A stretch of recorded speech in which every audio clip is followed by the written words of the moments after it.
For over 3 decades, Pam McKay has successfully navigated her way through the vicissitudes of radio, facing challenges such as ownership changes, corporate mergers, and technological revolutions. It all started for Pam in 1991 at Houston's KPRC, where she was an account executive. She was soon promoted to local sales manager and then rose through the ranks to become national sales manager and ultimately general sales manager. After a merger between Clear Channel and AM/FM in 2000, Pam was appointed General Sales Manager at KHMX, Mix 96.5. In 2006, Pam was named VP Market Manager of Clear Channel's Austin cluster, overseeing a group of 6 stations, including iconic country outlets KASC and KVET. She added Clear Channel's San Antonio cluster to her portfolio in 2012, working with a group of stations that included WOAI and KAJA. For the past 5 years, Pam has served as Vice President and General Manager of Urban One's Houston cluster, which includes KBXX, The Box, KMJQ Magic 102, and KROI, Praise 92.1.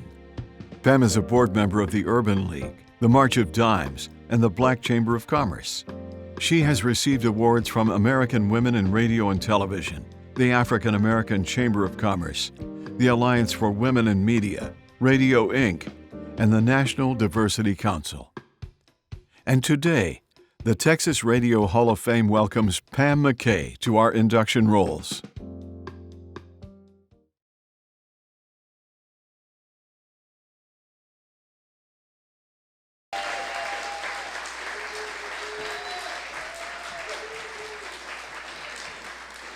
Thank you. So those who know me know that I'm a relatively emotional person. So I'm going to have to try to follow my script so that I don't get wrapped up in the tears of joy. So let me first thank the Texas Radio Hall of Fame for this incredible honor, and the Texas Museum of Broadcasting and Communications for their hospitality today.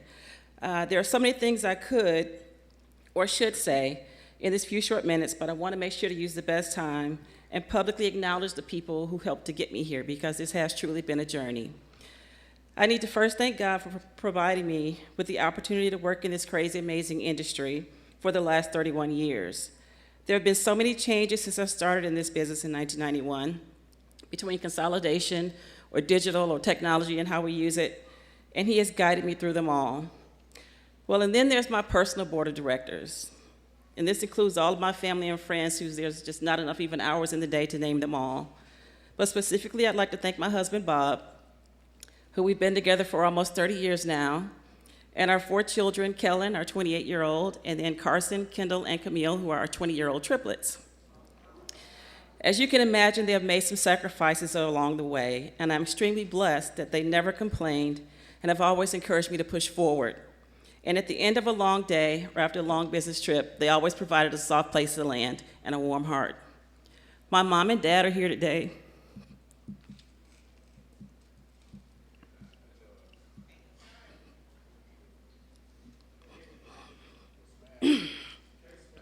You know, one of the best gifts in life is to have parents that just love you unconditionally. And that's what they've done for me. They truly are my superheroes. My Uncle David is here with me as well. And he's like that penny, just always shows up no matter what's going on. Whether it was graduation or wedding or whatever, he always finds a way to be there. He's also my golfing and fishing buddy and always makes time for me, and I love you for that. I surely cannot forget the hundreds of amazingly smart and creative people that I've worked with over the years. The incredible teams at Clear Channel and iHeartMedia in Houston, Austin, and San Antonio. My rock star team at Radio 1 Houston. I mean, what can I say? This team truly believes in what we do when they show up every day to prove it. And Funky Larry, I'm very proud of you, my friend. Congratulations. I'd be remiss if I did mention the people who were instrumental as mentors for me as well. Thanks to Muriel Funches, Dusty Black, Eddie Martini, and Susan Karras for their personal and professional guidance over the years. My family has heard me tell this story, but I just want to tell it to this group here today. Early on in my career, I was asked to participate on this executive leadership team. I was a little surprised by it because I thought there were a lot of people who were a lot more qualified to do it than I was. But this group required us to go to New York once a month for these meetings. So we would go into the boardroom, and I would notice that the guys would take off their jackets and they put the jacket on the back of one chair, and they put their computer bag in another chair, and then they sit in a chair. And then we'd go in, and I would sit, and I would hold my computer bag, right down by my leg, only taking up this little bit of space. And so one day, Susan, who was a mentor of mine, she called me. She said, you want to know why those guys feel okay with putting their jacket on a chair, computer in a chair, sitting in a chair? It's because they feel like they have earned their spot at that table. And I need for you to flip the switch and realize that you too have earned your seat at that table. So claim it.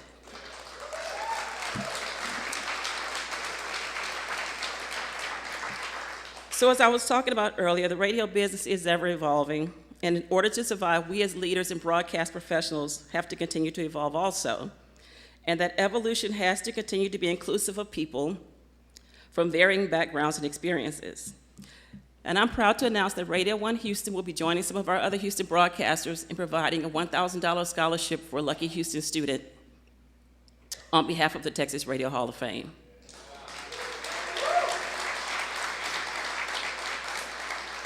So I'm extremely proud to be a part of this group. I have looked up to many of you over the course of years and the things that you've done.